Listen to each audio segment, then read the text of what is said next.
Hello everyone, welcome back to another episode of r/slash Tales from Tech Support. In today's episode, the box we all have. Rule number 1, users lie. Rule number 2, they do so for stupid reasons. Sometimes it's the simple tickets that humble you. Yes, my data is worth more than my Surface Pro. Before we get started, make sure to subscribe so you will never miss a video. So let's get started. The box we all have. As a bit of a backstory, I have the box, you know the one. We all have it, a box full of cords and adapters that we collect because we might need them. Well, my mother hates cords and cables because they are messy. For the longest time the box was her nemesis. She hated the box and the box hated her. About 4 years ago she snuck the box into the pile of stuff for a garage sale and sold it. The entire box gone in seconds. After the garage sale is done, and I am back from helping a friend set up some furniture in their new apartment, she hands me $10 and says the box of cords sold. I was very confused and then run to my room to find my box missing. Needless to say, I was annoyed. Little did we know the box would have its revenge. About a week later she comes to me asking if I had a USB to micro USB cable for her phone. I reply very calmly with a smile, "Let me check my box." She then frowns and says, "Oh." The next day she asks if I had a power cable for her monitor that she decided she wanted to use after letting it sit for 4 months. I reply again with, "Let me check my box." This struck home my point, I guess, because she has been an avid defender of the new box ever since. This brings us to last week. My grandmother finds one of my boxes, yes I have multiple now, in her garage and sets it with garage sale stuff. My family lived with my grandparents and my mother still does, as they aren't as spry as they used to be. I was outside moving stuff into position for the sale when I hear my grandma and mother arguing quite loudly. I wander in and find the two standing over a box yelling at each other. "Mother, don't you dare sell that box, it is important." "Grandma, it's a box full of cables and it's taking up space." "Treat on, I could just take the box over to my place." "Grandma, fine." Grandma then stormed out of the room and I stuck the box over in a corner by the stuff I was taking. A few days later my grandma calls asking if I had a power cable for her laptop since hers broke. Lo and behold, there was one in the box. Rule number 1, users lie. Rule number 2, they do so for stupid reasons. This happened in September, but I've not had time until now to post about it. One of my clients was expanding into more space next door to their existing office space, and as a result needed a new Ethernet switch. Their existing switches were very old and a mix of small 100 megabits per second units with one 8-port gigabit switch that previous IT firms had installed, and I convinced them to let me replace everything with a nice pair of stacked 48-port gigabit switches in a nice compact wall mount rack. The office manager and I scheduled the upgrade for a weekend, and she emailed the staff to let them know they shouldn't come in if they needed access to the computer systems. I came in as planned with my part-time assistant. We did the upgrade, even set up VLANs for data and future VoIP, tested everything, and went home. One of those projects that went as well as it possibly could. On Monday morning I get a call from the office manager. One of the staff's systems is dead as a doornail, and the user is blaming it on the upgrade, demanding a replacement. In the background I hear her say and tell him it needs to be a better one, basically causing all kinds of Monday morning drama.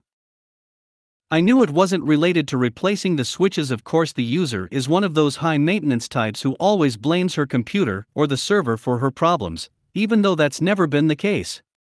But regardless of what caused it, I still had to go on site and fix it, so off I went.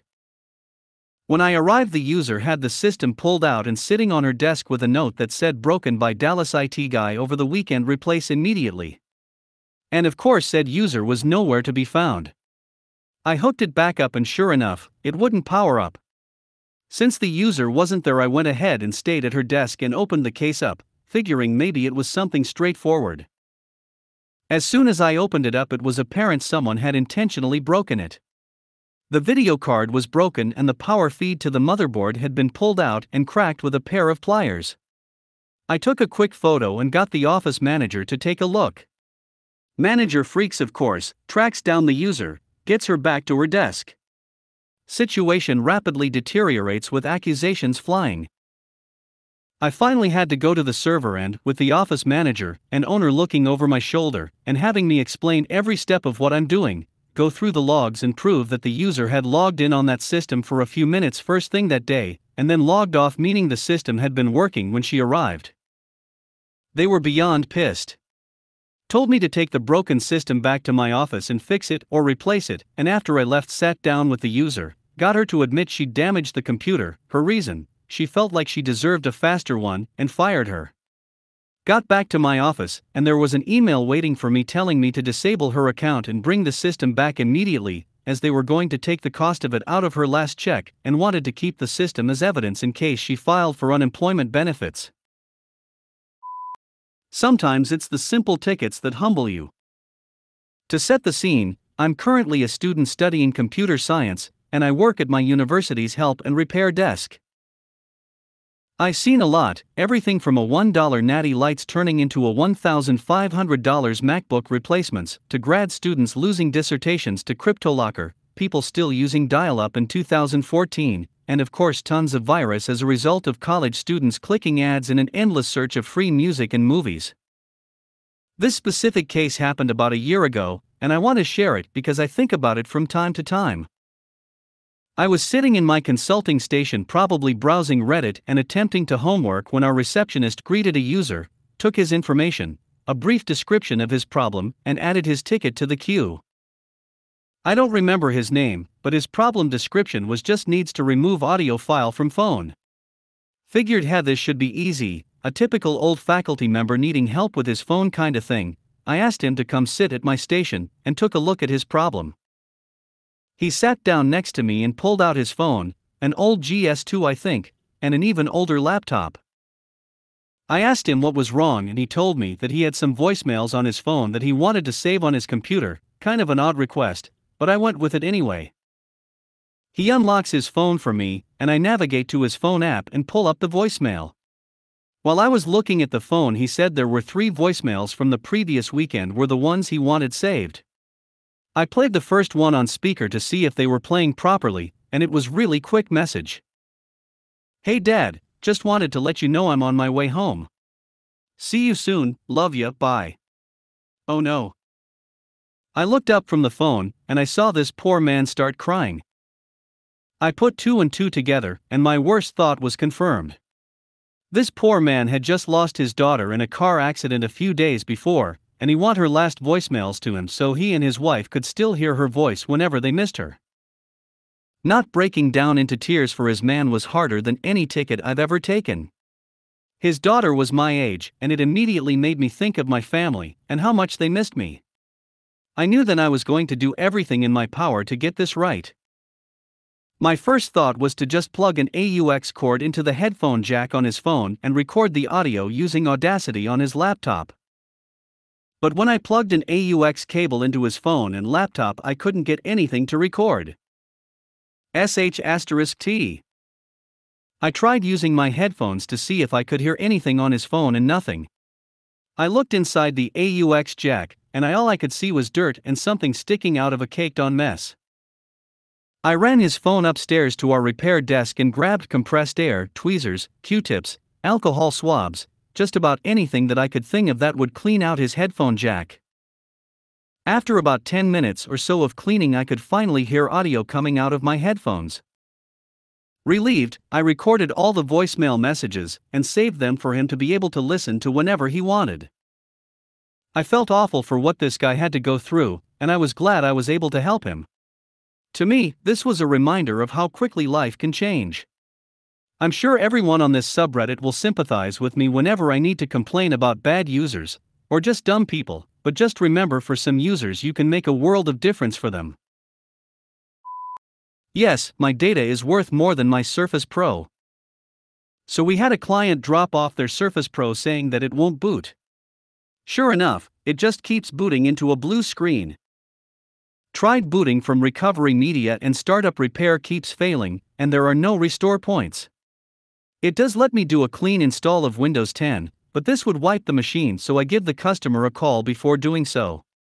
It should be fine because the guy should be using Google Drive and shared drives for anything important.